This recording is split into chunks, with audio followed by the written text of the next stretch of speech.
Donc, bonjour et bienvenue à notre colloque Israël et mondialement FLE à l'occasion de la Journée internationale des professeurs de français. Merci d'être présent pour cet événement qui a été initié par l'Association des professeurs de français d'Israël en collaboration avec l'Inspection générale de France et d'Israël et l'Institut français d'Israël. Je suis moi-même donc Florine Péris, chargée de mission pédagogique à l'Institut français d'Israël. Et aujourd'hui, nous avons l'honneur de recevoir Madame Déborah Dahan. Bonjour. Bonjour. Vous êtes donc formatrice pédagogique nationale au sein de l'équipe de l'Inspection générale de français d'Israël.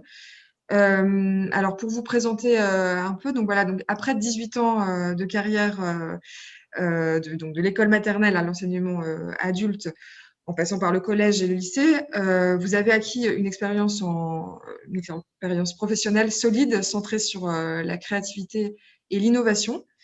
D'ailleurs, justement, pour votre côté assez créatif, vous avez même fait partie du comité d'organisation de ce colloque, en créant notamment, entre autres, le visuel de ce congrès, donc ce que vous voyez avec la petite terre, l'ordinateur, etc. C'est donc Déborah. Donc, effectivement, elle a une formation donc de graphiste et pour ce colloque, elle a offert ses idées, son esprit imaginatif pour mettre en place ce projet de colloque. Voilà. Donc, aujourd'hui, elle va nous parler donc de la classe virtuelle interactive pour des apprenants autonomes. Je vais tout de suite lui donner la parole, mais avant ça, je voudrais rappeler que vous pouvez, en tant que spectateur, poser des questions et dans la partie Q et R, donc questions et réponses que vous avez en bas de votre écran. Et Déborah y répondra donc à la fin de son intervention. Vous pouvez également discuter, dire bonjour, etc. Sur le chat. Voilà. Donc n'hésitez pas. Déborah, si vous êtes prête, je vous donne la parole. Toujours prête. Bonjour, merci Florine. Merci beaucoup pour ton introduction. Bonjour à tous. J'espère que vous allez bien, chers professeurs de FLE. Moi et les autres, bien sûr. Moi, je vais très bien et je suis heureuse et fière d'intervenir aujourd'hui et de représenter Israël et le ministère de l'Éducation avec ce projet de grande envergure qui est Israël et mondialement FLE. FLE, français langue étrangère. Et puis, comme j'ai eu l'honneur, comme tu l'as bien dit, Florine, de faire partie du comité d'organisation, j'ai vu ce projet naître, je l'ai vu s'animer, je l'ai vu grandir, et puis je suis d'autant plus émue de le voir se dérouler aujourd'hui, tel que nous l'avons rêvé. Donc, quel merveilleux projet. Alors, je vais partager mon écran. Voilà.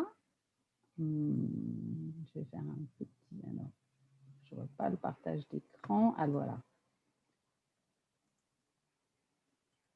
Voilà. Donc, Florine, on voit bien mon diaporama?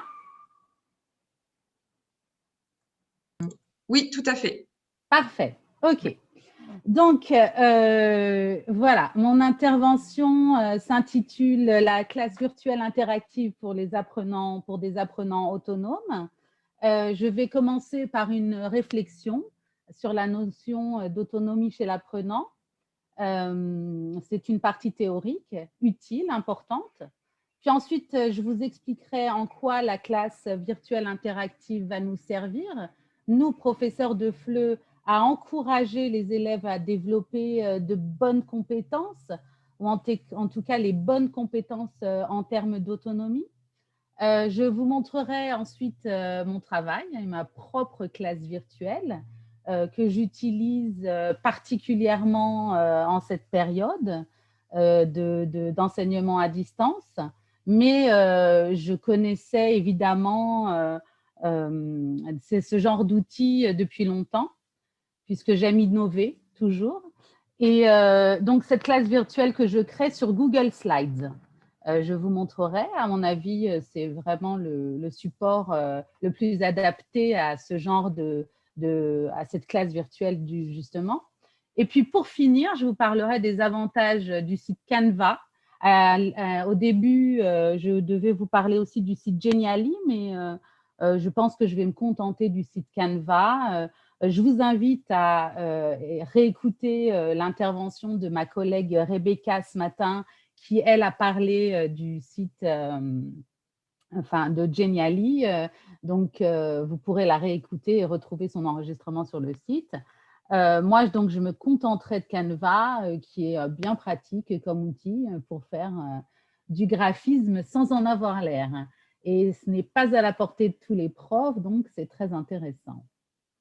Voilà, donc j'aimerais partager avec vous ma réflexion, ou du moins le cheminement de ma pensée quant au choix du sujet de cette intervention. Le titre de mon intervention, la classe virtuelle interactive pour des apprenants autonomes et quelque peu trompeurs, puisque le maître mot n'est pas la classe virtuelle interactive, mais l'idée centrale, le moteur qui a poussé mon choix, sont les mots apprenant autonome. Alors, quoi de plus important dans cette période d'enfermement, de confinement, d'isolement, et dans cette période liberticide, disons-le, que de pousser nos apprenants à être autonomes, au-delà même de l'apprentissage. Moi, j'ai toujours considéré en tant que prof que mon rôle était de pousser mes élèves à la réflexion, à l'autonomie. Alors, qu'est-ce que l'autonomie? Autos, soi-même, nomos, loi. C'est donc la capacité à agir par soi-même, pour soi-même. Donc, se débrouiller seul pour son propre intérêt et sans l'influence du milieu environnant. Et qui dit autonomie dit pensée critique, dit pensée indépendante, dit liberté de penser, d'où la nécessité et même l'obligation de tout faire pour rendre nos élèves autonomes. Et en tant qu'éducateur, en tant que professeur, je pense qu'il est primordial de prendre connaissance de ce rôle. Je terminerai cette petite introduction par une phrase d'Emmanuel Kant. J'aurais pu choisir Platon, j'aurais pu choisir Aristote, Dewey, Spinoza, Rousseau ou encore Fréré, car le sujet de l'apprentissage et de l'autonomie est souvent central dans la réflexion philosophique, psychologique, sociologique, pédagogique, depuis que l'homme éduque en fait. Et donc, je vous lis cette phrase, cette citation. L'individu assimile et retient le mieux de ce qu'il apprend, pour ainsi dire, de lui-même. Et il importe que les enfants apprennent à penser. Voilà, notre rôle est grand et passionnant. Donc, qu'est-ce que l'autonomie dans l'apprentissage? Alors, la question de l'autonomie avec les nouvelles techniques, technologies est importante.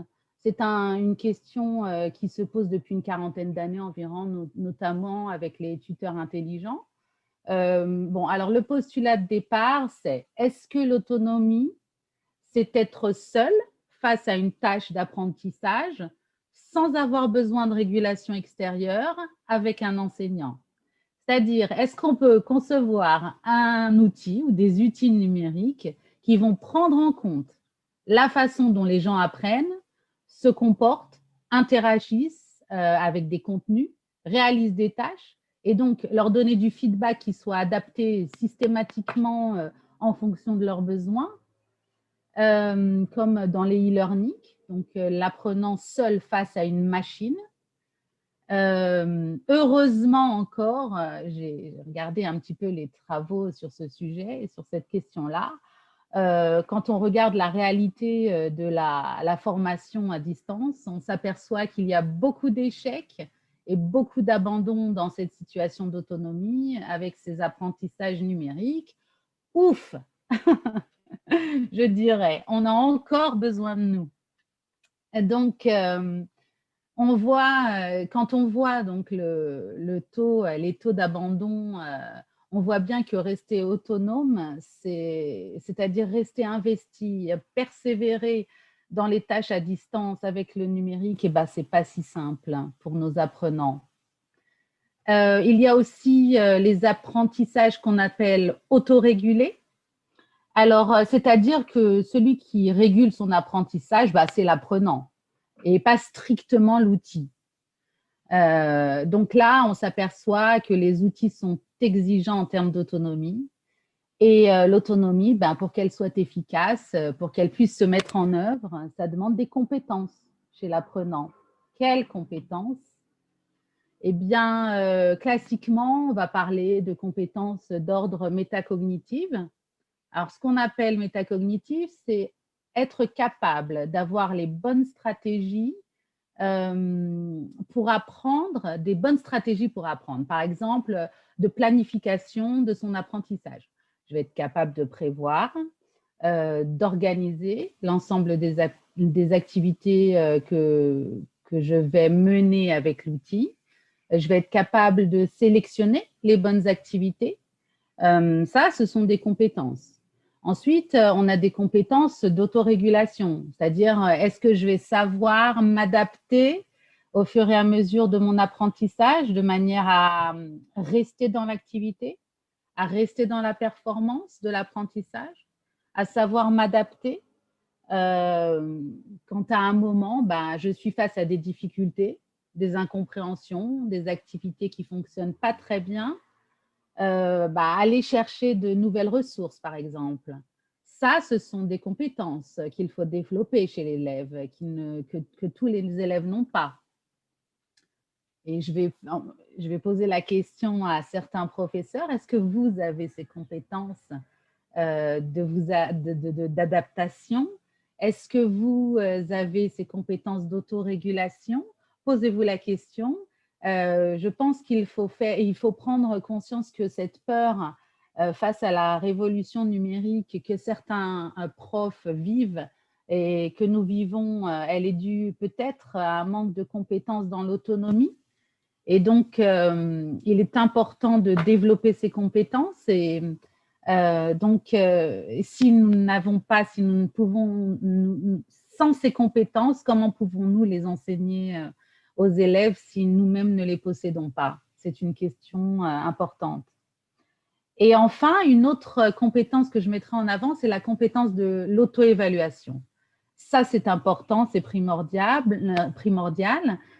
Alors, qu'est-ce que c'est que l'auto-évaluation? C'est être capable, à un moment, de mesurer quelle est ma performance. Est-ce que j'apprends bien depuis une semaine, depuis un mois, dans ce cours, avec les outils qu'on me donne? Ça, c'est de l'autonomie. Et ça exige aussi des compétences. Donc, les travaux tendent à montrer que si on veut être efficace côté apprenant avec les nouvelles technologies, alors il faut avoir les bonnes compétences en termes d'autonomie.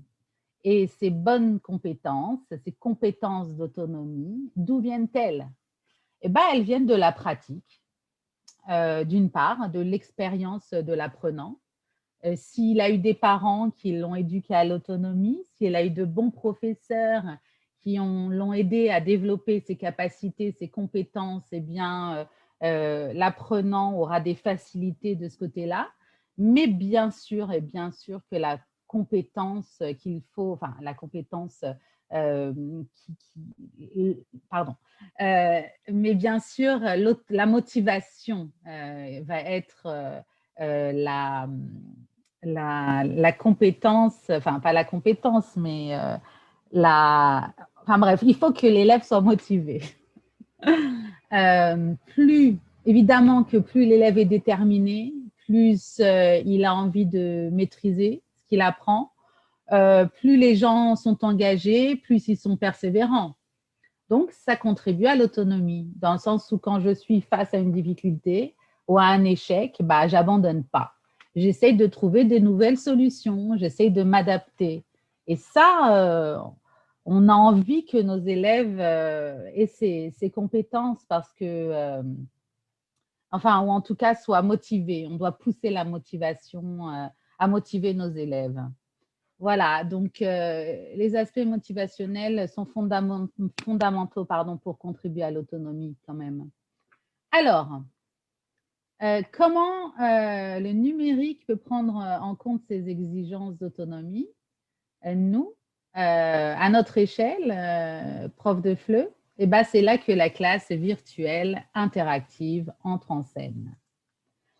Alors, la classe, donc dans la classe virtuelle interactive, là, vous voyez sur l'écran, le professeur, moi, voilà, c'est mon avatar, va guider l'apprenant par un système d'hypermédia, c'est-à-dire de liens cliquables.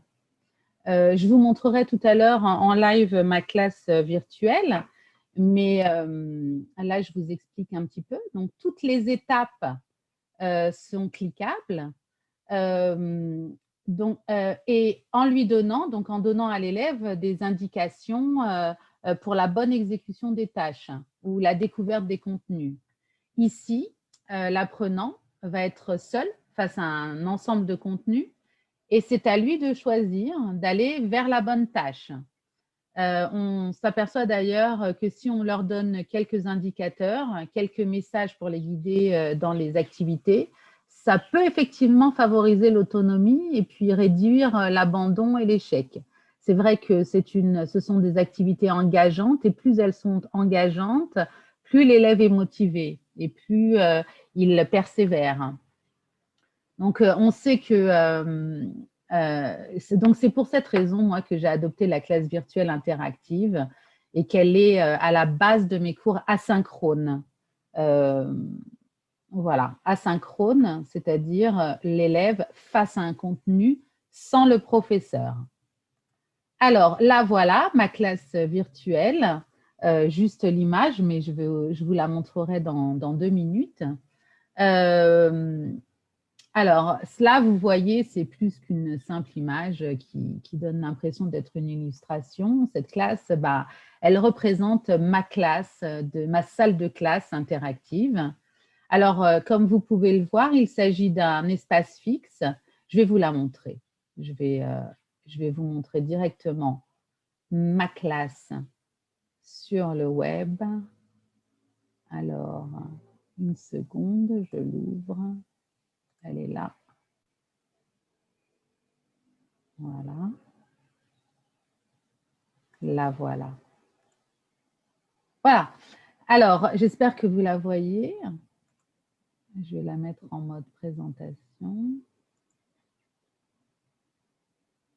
Voilà. Alors, est-ce que vous voyez la salle virtuelle? Je vais regarder Florine. Oui, tout à fait.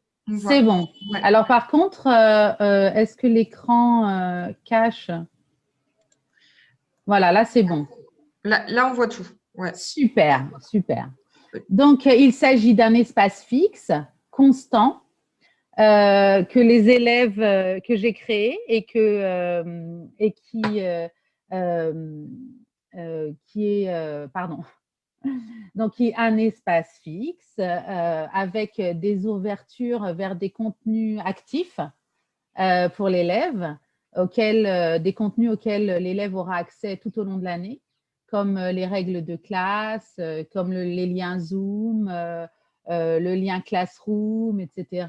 Je vais vous montrer, je vais cliquer tout à l'heure. Tous les éléments qui figurent donc sur l'image sont cliquables et ils renvoient vers des ressources en ligne. Donc, l'avantage de la classe virtuelle, c'est qu'elle présente un aspect non seulement attrayant, mais comme vous pouvez le voir, mais surtout engageant pour l'élève qui a du mal à se motiver à partir d'un plan de travail classique fourni par l'enseignant, un plan linéaire. Là, l'utilisation de la classe virtuelle interactive permet aux élèves d'apprendre à s'organiser seuls et ainsi à gagner en autonomie. Il devient acteur de ses apprentissages. Il se responsabilise. Il peut définir ses priorités de travail. Il décidera combien de temps accorder à telle ou telle activité. Il choisit de commencer par ce qui pose le moins de problèmes, par exemple, pour gagner du temps. Voilà des choix que l'élève sera amené à faire, même s'il est plus fragile, pourront être soutenus dans ses choix, dans leurs choix par le professeur. Donc, là, c'est ma classe virtuelle que j'ai réalisée un peu cosy, qui me ressemble, avec la chanson du mois. Tous les mois, je mets une chanson. Là, c'est une chanson de Philippe Catherine sur l'alphabet, que je conseille d'ailleurs à tous les professeurs d'utiliser pour enseigner l'alphabet, parce que c'est décalé, c'est tellement plus agréable que nos ABCD, enfin que nos chansons classiques. Là, c'est une chanson extra. Donc, Philippe Catherine, les derniers seront toujours les premiers. Voilà le titre. Donc, notre classroom, je vais cliquer. Ça nous mène à notre classroom. Là, j'ai fait une démo de classroom avec… donc, l'élève peut avoir accès immédiatement à sa classroom. Moi, je le personnalise toujours en souhaitant joyeux anniversaire. Tous les mois, je mets les anniversaires. Les élèves sont contents. Et puis, l'élève je vais leur envoyer le lien de cette classe, justement, de cette classe virtuelle. Eux vont le télécharger sur leur téléphone en tant qu'icône. Et donc, ils auront toujours sur leur téléphone, à portée de main, cette classe. Ce qui est extraordinaire. Donc, ils sont autonomes, ils peuvent rentrer. Moi, comme c'est un slides et que le slides est interactif, donc je peux l'alimenter tous les jours si je veux, donner des messages, passer des messages. Il suffit que je le fasse en ligne et eux reçoivent immédiatement les contenus. Donc, notre lien Zoom, évidemment, donc c'est plus pratique. Au lieu de leur renvoyer à chaque fois un lien Zoom, les élèves ont la classe à portée de main. Ils cliquent sur notre lien Zoom. Ça, c'est génial. La rétroaction et l'auto-évaluation du mois. Alors, je vous en ai parlé dans la partie théorie pour gagner en autonomie, pour se responsabiliser dans notre apprentissage. Eh ben, j'ai créé un Google Form que les élèves… Une seconde. Voilà. Le français avec Déborah. Donc, ça, c'est pour mes classes de troisième et je le fais dans toutes les classes. C'est en hébreu. Je ne l'ai pas traduit, mais il s'agit de recueillir la rétroaction et la réflexivité et l'auto-évaluation de l'élève. Après chaque mois, chaque fin de mois, il fait un bilan de ses apprentissages et il se responsabilise face à ses apprentissages, puisque les questions sont à quel point est-ce que tu t'investis en français? Et je leur demande vraiment de répondre, pas seulement avec 2 messages, avec 2 mots, par exemple. Ils doivent développer leur réponse, développer leur réflexion. Est-ce que tu approfondis ce qu'on apprend en classe? À quel point est-ce que tu es créatif quant à ce qu'on apprend en classe? C'est-à-dire, est-ce que tu vas aller chercher au-delà? Donc, l'élève va se poser la question et puis à la fin, il va s'auto-évaluer de 0 à 100. Et étonnamment, et pas étonnamment d'ailleurs, il y a très peu d'élèves qui se mettent 100, il n'y en a même pas du tout pour l'instant. Après cette réflexion donc sur leur apprentissage, ils vont être plus conscients de ce qu'ils ont fait, du chemin qu'ils ont parcouru. Et souvent, d'ailleurs, ils s'autocritiquent et ils comprennent enfin, leurs notes, en tout cas, représentent vraiment leur niveau. Et c'est drôle parce que les très bons élèves auxquels j'aurais mis, moi, des 100, on note sur 100 en Israël, se notent toujours au rabais. C'est marrant. Donc ça, c'est l'auto-évaluation. Là, il y a la possibilité aussi avec un Google Form de poser une question, de prendre un rendez-vous. Il y a mon numéro de WhatsApp, je suis toujours disponible pour les élèves. J'ai mon mail, ils peuvent m'écrire. Et puis là, ils me posent donc leurs questions, ils demandent un cours s'ils n'ont pas compris quelque chose. Donc encore une fois, les responsabiliser là-dessus. Je vais passer, alors là, quand on clique sur le drapeau français, on arrive à notre vadémécum, c'est-à-dire les règles pour une visioconférence réussie, à la politesse française. Cette feuille, ce vadémécum, je l'ai créé sur Canva, l'application Canva, dont je vais vous toucher 2 mots tout à l'heure. Mais ce qui est sûr, c'est que ils ont toujours les règles de classe. Évidemment, j'en parle à tout début de cours.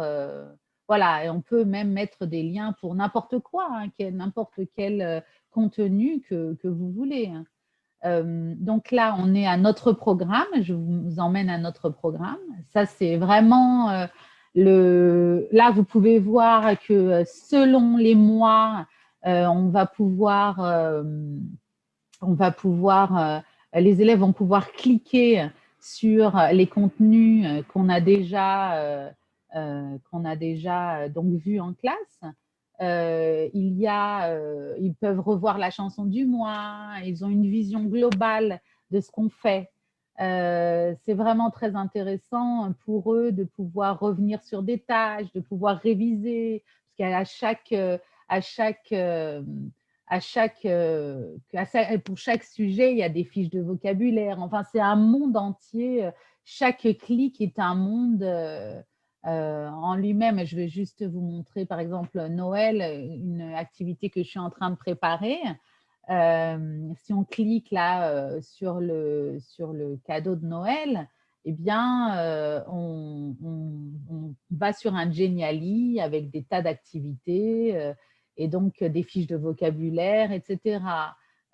Par exemple, si je clique sur la famille, il y a le petit espace Simpson avec, quand je clique sur Marge, alors il y a un film ou une chanson sur la famille. Ensuite, sur Homer, quand je cliquerai sur Homer, il y a un questionnaire sur cette chanson avec une fiche de vocabulaire. Quand je clique sur Bart, des exercices interactifs. Quand je clique sur Lisa, et évidemment la présentation de sa propre famille, une tâche finale, toujours, quand je clique, il y a toujours une tâche finale et souvent des évaluations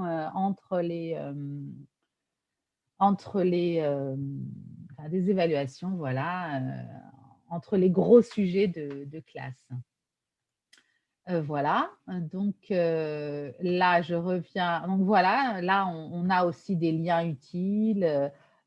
Classo, c'est une bibliothèque interactive. Vocaroo, c'est s'enregistrer, parce que je leur demande souvent de s'enregistrer en live et de me poster leur enregistrement pour pouvoir justement les écouter et les entendre. Parce que s'ils travaillent en asynchrone, il faut quand même qu'il y ait une production orale.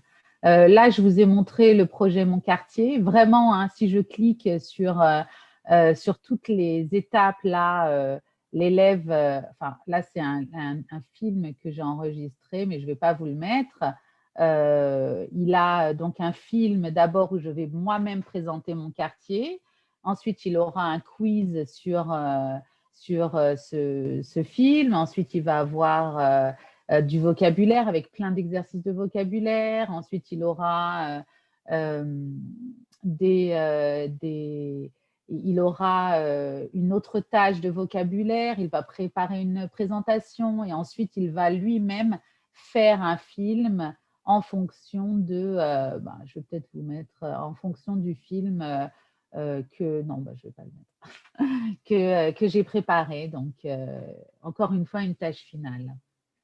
Je reviens au début et je pense que voilà, je vais juste parler voilà, j'espère que je vous ai donné un aperçu de ce qu'est la classe interactive. Évidemment, elle est modifiable, les posters sont modifiables et bien sûr que je ne me prive pas de changer mes posters.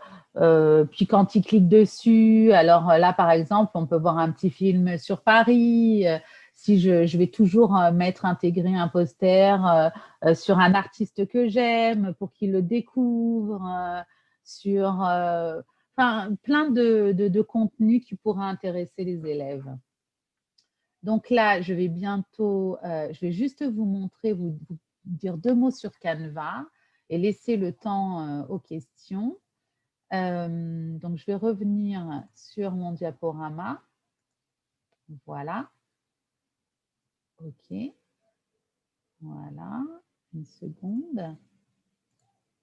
Et je vais passer donc à Canva, à cette application qui vous aidera. Je vous conseille vraiment, je n'ai pas le temps de vous la montrer, mais je vous conseille d'y aller, de l'explorer. C'est un site gratuit pour faire du graphisme, pour créer des contenus pour vos élèves, des contenus de vocabulaire. Je vous ai dit que le Vademecum, je l'avais fait, donc les règles qu'on emmène avec soi, je l'ai fait ici.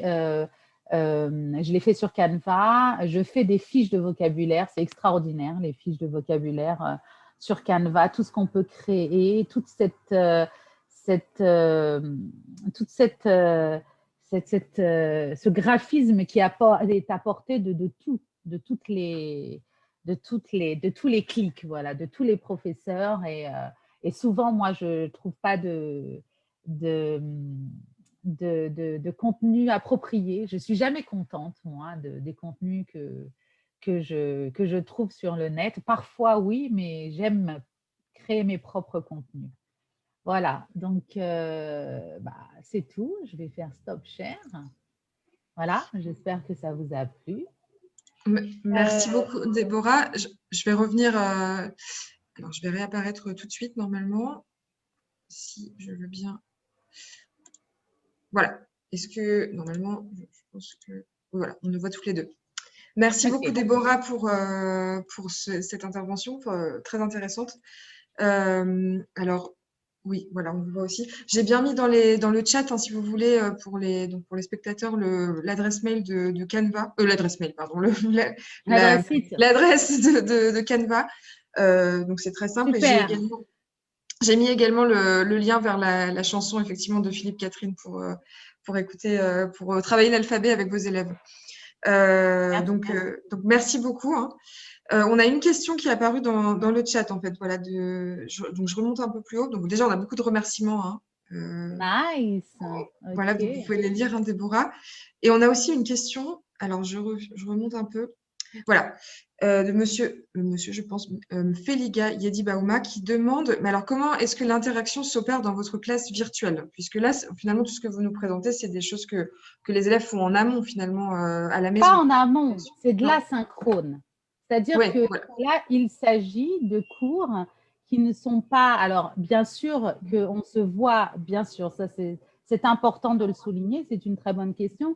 On va se voir par Zoom en cours synchrone, mais c'est vrai qu'ils vont avoir des tâches, ils vont devoir faire face à des tâches, comme je vous ai montré, présenter son quartier. Ils vont avoir un mois, par exemple, pour le faire, pour accomplir toutes les étapes. Et donc, moi, je vais être là pour les rencontrer en petit comité, quand ils ont besoin de moi. Et bien sûr que l'interaction se fait par cours synchrone, par Zoom, tout au long de la tâche. Ok, d'accord, Voilà, très bien. Mais alors, que j'ai répondu. Oui, non, très bien. Alors, je ne sais pas, peut-être que la personne pourra nous dire. Mais alors, j'ai une question, moi, c'était sur le travail que ça doit vous demander, en fait, parce que j'imagine que c'est un travail c'est un travail de titan de devoir préparer justement ces classes virtuelles. Donc, combien de temps vous mettez à faire tout ça? Déjà, moi, ce n'est pas une bonne question parce que je fais ça assez rapidement. Étant donné que j'aime que ça, mais c'est vrai que ça demande de la pratique. C'est vrai qu'il va falloir s'y mettre. Enfin, je veux dire que oui, c'est vrai que ça demande du temps, mais c'est tellement plus pratique après pour tout mettre en place, pour avoir les contenus disponibles pour les élèves. Et en fait, chaque élève a sa classe virtuelle. Et c'est finalement, au final, c'est motivant. Et puis, c'est un gain de temps pour nous, pour le professeur, évidemment, puisque tout est en place, tout est disponible avec un regard. Ça demande un temps de préparation, mais ensuite, quand c'est préparé, j'imagine que voilà, c'est simple. Oui, l'utilisation. Oui, et puis en plus, par exemple, quand on donne une mission, enfin une tâche comme préparer, comme cette asynchrone là sur présenter son quartier, c'est vrai que nous, on a plus de temps à nous puisque l'élève va être face à son contenu et qui va se débrouiller et qu'il y aura des cours où on les laissera travailler tout en étant disponibles, évidemment, mais on les laisse travailler, où on les lâche, on les leur donne En autonomie. leur autonomie. Voilà, c'est Ok. ça. Alors, on a des questions qui apparaissent maintenant dans la partie questions-réponses. D'abord, une première question. Donc, vous pouvez nous donner une explication technique sur la création de la classe sur Google Slides? Alors, voilà. Ce que je dis alors, évidemment que là, je ne vais pas pouvoir le faire en direct, mais ce que je dis aux professeurs, parce que je suis aussi formatrice auprès de l'inspection, et ce que je dis, c'est que à nous aussi d'être autonomes, à nous professeurs d'être autonomes.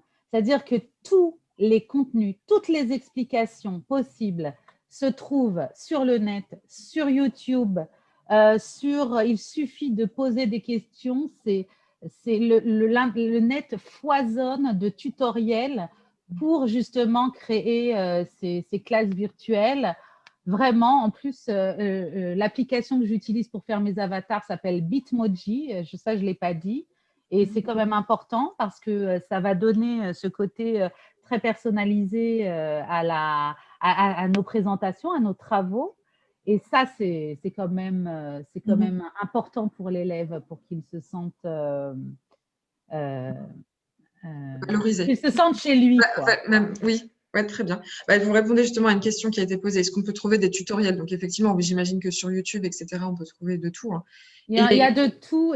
Pardon, Florine. Oui, Et d'ailleurs, sur le site, je mettrai des tutoriels, évidemment. Et puis même, je vous donnerai une bibliothèque d'éléments interactifs, Bitmoji, enfin pas Bitmoji, mais d'éléments sur slides, de classes même déjà prêtes, d'éléments déjà téléchargés. Il suffit de les couper, de les coller sur son propre slides et voilà. Mais utilisez l'Internet et soyez autonome, oui, absolument, professeur, cher professeur.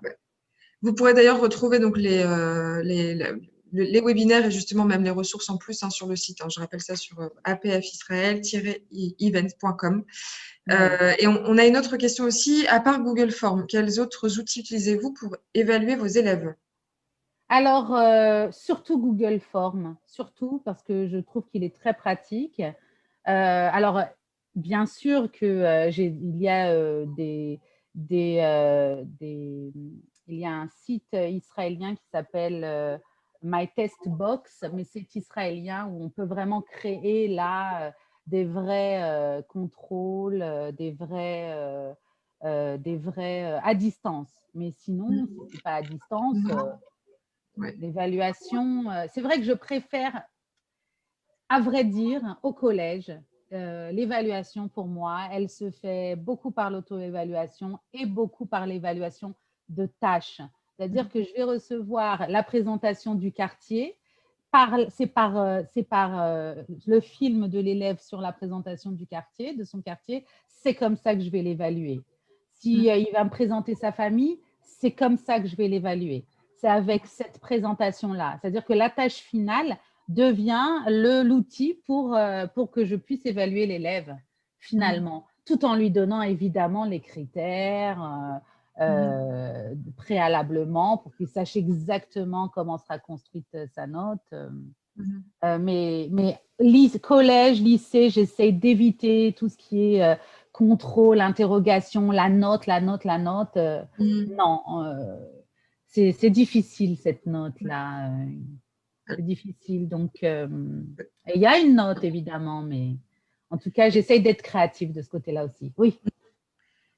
Alors, on a une question. Est-ce que vous avez un site ou une page Facebook? On pourrait vous alors, j'ai une page Facebook, oui, mais il n'y a pas de contenu. Il n'y a pas de contenu, non. Mais vous pourrez. Il n'y a pas, voilà.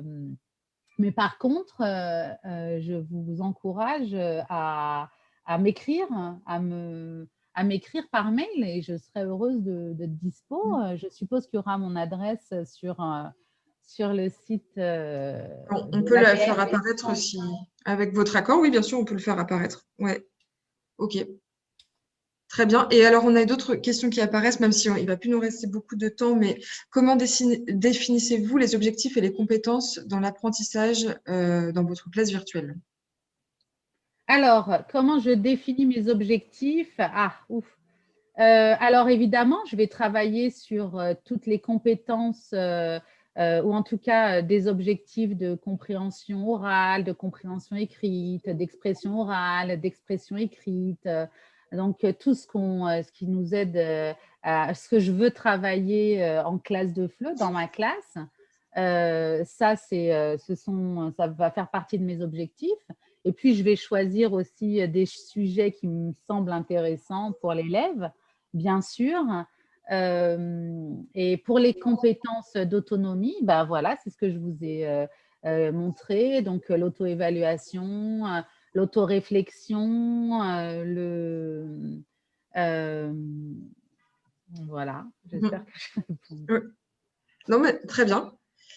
Alors, il y a quelqu'un qui met page Facebook. Bah, alors, il y a une page Facebook, effectivement, qui Ah oui, alors il y a… le plaisir de FLE. Oui, effectivement. Oh oui, c'est notre page Facebook professionnelle que je gère d'ailleurs. sur l'enseignement. C'est un groupe fermé.